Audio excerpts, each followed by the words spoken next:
Olá, meus amigos, um dia de muita paz para todos nós.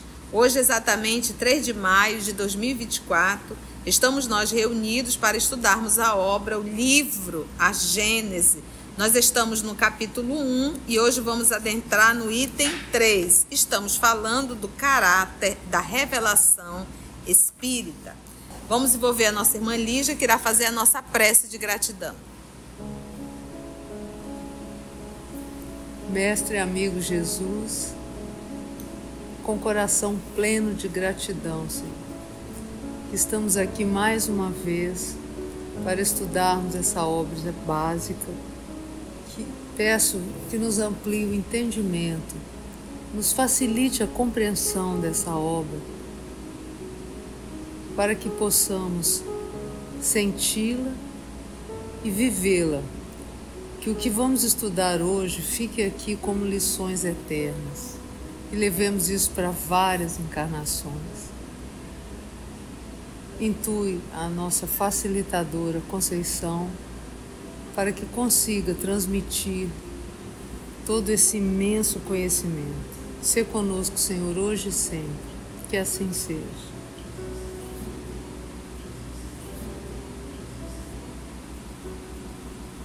Então vamos lá, dar continuidade ao caráter da revelação espírita. Item 3. A característica essencial de qualquer revelação tem que ser a verdade. Revelar um segredo é tornar conhecido um fato. Se é falso, já não é um fato e, por conseguinte, não existe uma revelação. Toda revelação desmentida pelos fatos deixa de o ser, caso seja atribuída a Deus. Então, aqui de uma forma muito elegante, muito sutil, o professor Denizar está falando das revelações da igreja e que, na verdade, os fatos negaram a revelação. Então, se os fatos, inclusive os fatos científicos, negaram o que a igreja então revelou, logo não é uma revelação divina, era uma revelação humana. Uma revelação humana rotulada como uma revelação divina. Olha só. Deixa de o ser, caso seja atribuída a Deus. E visto que não podemos conceber Deus mentindo, nem se enganando, ela não pode emanar de Deus.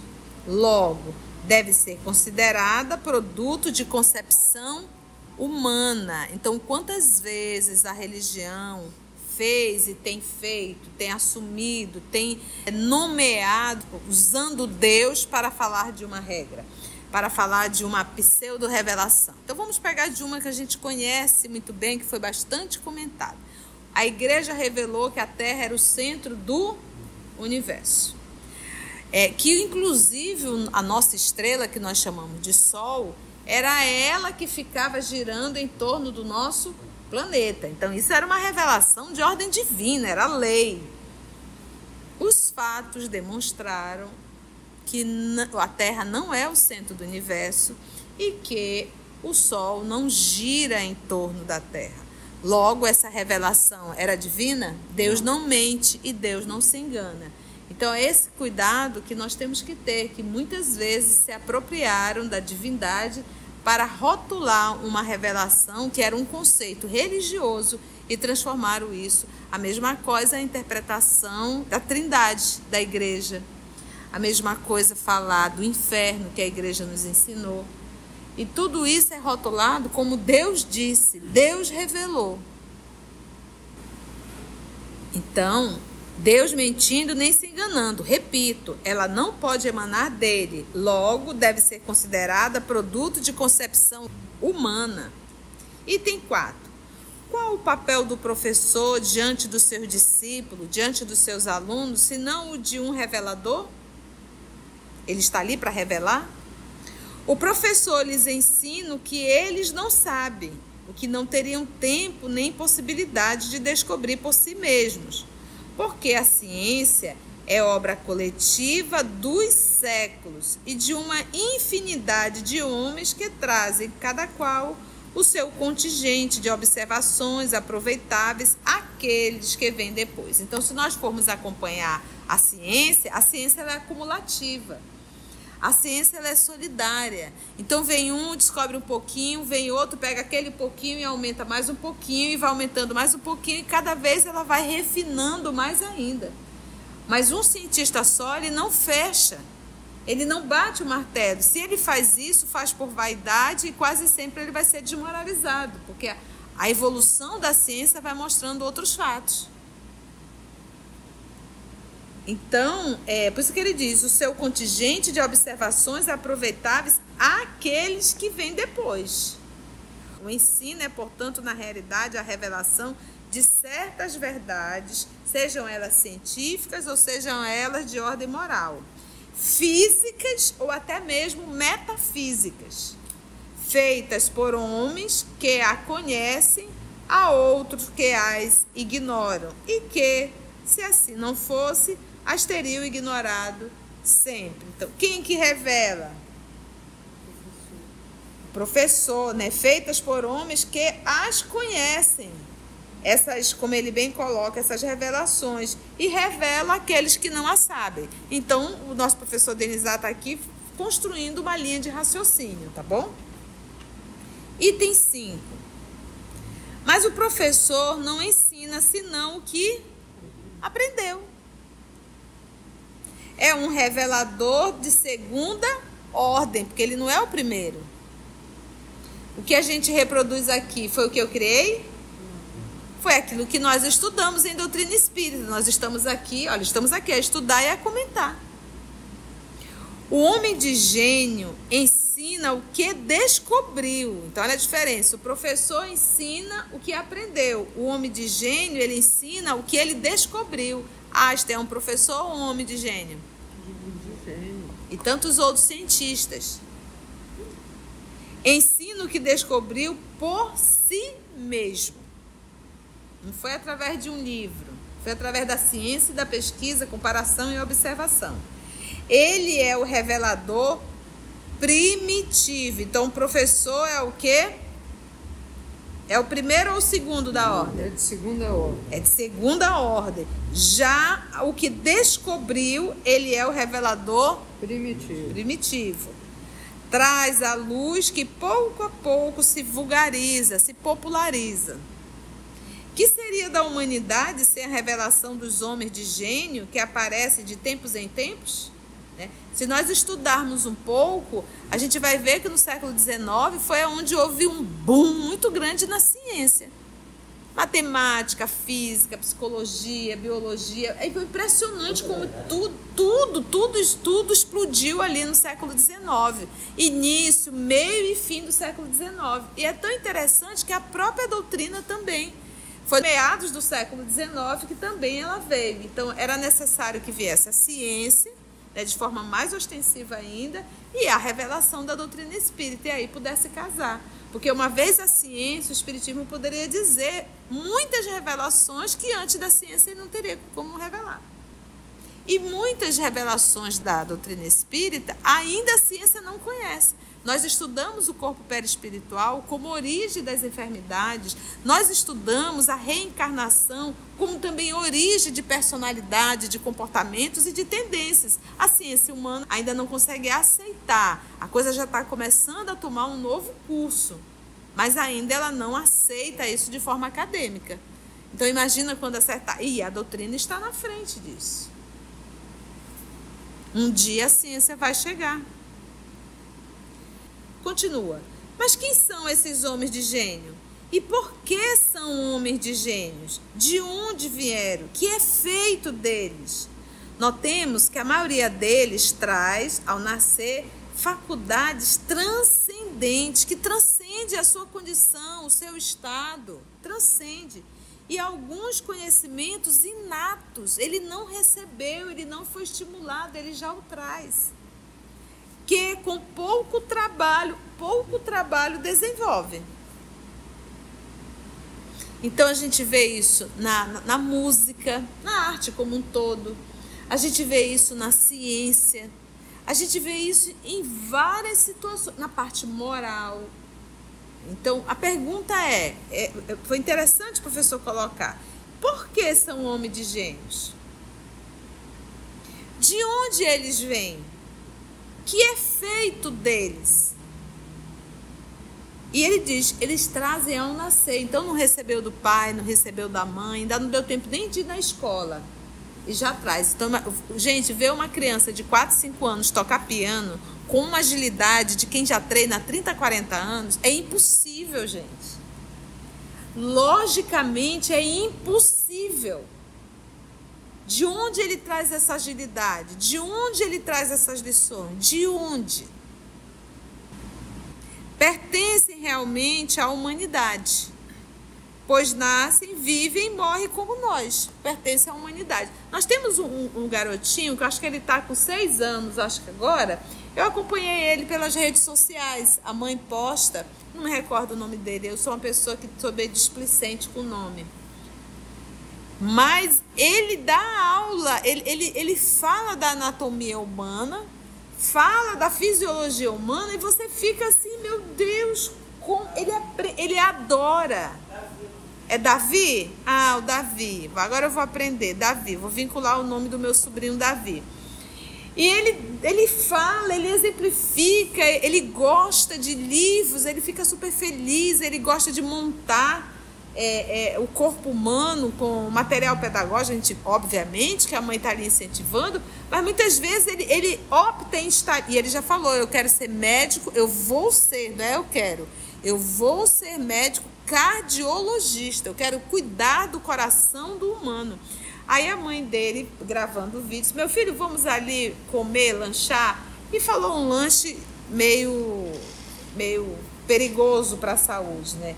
Mas mãe, você está convidando, e ela filmou, você está convidando o seu filho para comer coisas que fazem mal às nossas artérias, isso vai formar placas de gordura, e ele vai... Então, ou seja, como que uma criança daquela idade já tem tanta facilidade e adora o corpo humano? Vi também uma criança, só que essa era americana. O entrevistador fazia perguntas para ela sobre o corpo humano e ela respondia tudo. Obviamente que estimulando fica melhor ainda, sim, mas é essa palavra aqui, ó, que com pouco trabalho desenvolve. Com pouco trabalho. A mãe não teve tempo suficiente para ensinar tudo para o Davi. Como também a mãe não teve tempo suficiente para ensinar 5 idiomas. A mãe nem sabe o que essa criança sabe. Exatamente. Talvez até a mãe esteja aprendendo com ele. Pertencem realmente à humanidade, pois nascem, vivem e morrem como nós. Onde, pois, adquiriram esses conhecimentos que não puderam aprender durante a vida? Disse-a, como os materialistas, que o acaso lhes deu a matéria cerebral em maior quantidade e de melhor qualidade? Neste caso, não teriam mais mérito que um legume maior e mais saboroso do que outro. Olha como Kardec sabe refutar, né? Disse-a, como certos espiritualistas, que Deus lhes deu uma alma mais favorecida que a do comum dos mortais. E é interessante, porque diz a primeira coisa, vamos abordar os materialistas, né? Então, o materialista diz o quê?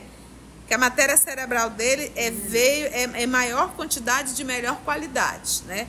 Aí, os espiritualistas, que são todos aqueles que acreditam na existência da alma e na existência de Deus, né? Ele vai dizer o quê? Que Deus lhes deu uma alma mais favorecida que a do comum dos mortais? Aí, suposição igualmente lógica, pois que qualificaria Deus de parcial. Imagina, daria para uns, para outros, outros. A única solução racional do problema está na pré-existência da alma e na pluralidade das existências. Então, a alma pré-existe. Pluralidade, várias existências. O homem de gênio é um espírito que, tendo vivido mais tempo, olha aqui, não é que Deus o fez gênio, Ele apenas é um espírito mais velho. É um espírito que, tendo vivido mais tempo, adquiriu e progrediu mais do que aqueles que estão menos adiantados. A gente vai até chamar de espíritos missionários. Porque, gente, o mundo não começou com a Terra. Os primeiros espíritos criados por Deus não foi aqui. Ou você acha que Jesus teve o seu processo de iniciação aqui no planeta Terra? Gente, antes do planeta ser formado, Jesus já era um Cristo.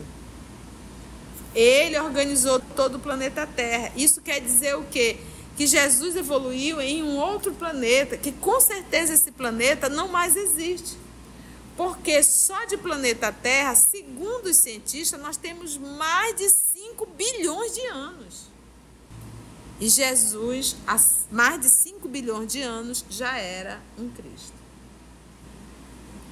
Ao encarnar, traz o que sabe e, como sabe muito mais do que os outros e não precisa aprender, é chamado homem de gênio. Mesmo no século XIX, vocês viram a quantidade de espíritos também trazendo a música para a gente? Isso a gente nem está entrando na Grécia Antiga. Nós não estamos nem... que ali também foi outro volume de informações para a humanidade. Dentro da filosofia, dentro da ciência como um todo, da ciência moral, gente. Da parte moral, da parte lógica, a própria arte, né? A poesia. Mas seu saber é fruto de um trabalho anterior e não resultado de um privilégio. Deus estaria sendo igualitário com todos os filhos? Não. Estaria agindo de forma imparcial? Não. Antes de renascer, já era espírito adiantado, reencarna para fazer que outros aproveitem do seu saber ou para adquirir mais do que possuem. Os homens progridem incontestavelmente por si mesmos e pelos esforços da sua inteligência, mas, entregues às próprias forças, só muito lentamente progrediriam, se não fossem auxiliados por outros mais adiantados, como o estudante o é pelos professores. Todos os povos tiveram homens de gênio que surgiram em diversas épocas para impulsioná-los e tirá-los da inércia. Então, Deus nunca deixa de mandar enxertias, né? Mandar espíritos nobres, mais evoluídos, para nos ensinar em todas as áreas. Então, nós estamos aqui para crescer? Estamos aqui para aprender? Estamos. Mas a misericórdia divina não nos deixa abandonados. Nunca nos deixou e nunca irá nos deixar. E é o que acontece, ainda há pouco falando das crianças de gênios, que estão, do jeito que nós temos, está nascendo muitas crianças autistas, mas nós também temos um número muito grande de crianças que estão nascendo com um senso moral muito maior do que o nosso. Então, ou seja, a Terra vai sim se tornar aqui um berço da bondade e da amorosidade divina. Foi bom, gente? Antes de orarmos em agradecimento, vamos ouvir algumas considerações da tia que destacamos neste estudo para a reflexão dos ensinamentos. Vamos aos destaques da tia? Quantas vezes a religião fez e tem feito, tem assumido, tem nomeado, usando Deus para falar de uma regra, para falar de uma pseudo-revelação. Então vamos pegar de uma que a gente conhece muito bem, que foi bastante comentada. A igreja revelou que a Terra era o centro do universo. Então isso era uma revelação de ordem divina, era lei. Então é esse cuidado que nós temos que ter, que muitas vezes se apropriaram da divindade para rotular uma revelação que era um conceito religioso. A mesma coisa a interpretação da trindade da igreja. A mesma coisa falar do inferno que a igreja nos ensinou. E tudo isso é rotulado como Deus disse, Deus revelou. No século XIX foi onde houve um boom muito grande na ciência. E é tão interessante que a própria doutrina também foi meados do século XIX que também ela veio. Então era necessário que viesse a ciência, né, de forma mais ostensiva ainda, e a revelação da doutrina espírita, e aí pudesse casar. Porque uma vez a ciência, o espiritismo poderia dizer muitas revelações que antes da ciência ele não teria como revelar. E muitas revelações da doutrina espírita ainda a ciência não conhece. Nós estudamos o corpo perispiritual como origem das enfermidades, nós estudamos a reencarnação como também origem de personalidade, de comportamentos e de tendências. A ciência humana ainda não consegue aceitar, a coisa já está começando a tomar um novo curso, mas ainda ela não aceita isso de forma acadêmica. Um dia a ciência vai chegar. Gente, o mundo não começou com a Terra. Os primeiros espíritos criados por Deus não foi aqui. Ou você acha que Jesus teve o seu processo de iniciação aqui no planeta Terra? Gente, antes do planeta ser formado, Jesus já era um Cristo. Ele organizou todo o planeta Terra. Isso quer dizer o quê? Que Jesus evoluiu em um outro planeta, que com certeza esse planeta não mais existe. Porque só de planeta Terra, segundo os cientistas, nós temos mais de 5 bilhões de anos. E Jesus, há mais de 5 bilhões de anos, já era um Cristo. Deus nunca deixa de mandar espíritos nobres, mais evoluídos, para nos ensinar em todas as áreas. Então, nós estamos aqui para crescer? Estamos aqui para aprender? Estamos. Mas a misericórdia divina não nos deixa abandonados. Nunca nos deixou e nunca irá nos deixar. Então, ou seja, a Terra vai sim se tornar aqui um berço da bondade e da amorosidade divina. Se você chegou até aqui o final, deixa seu comentário. É muito importante a gente poder ler o teu comentário. Não esqueça de curtir para que possa divulgar a página. Dá o seu like, né? E, se possível, faça a sua inscrição no nosso canal e toca o sininho. Porque quando você toca o sininho, o YouTube avisa para você quando o EOS publicar um novo estudo. Então, receba um grande abraço da família EOS Manaus. Assim, concluindo o nosso estudo de hoje e agradecendo o nosso Mestre Jesus por mais este momento de aprendizado, vamos orar?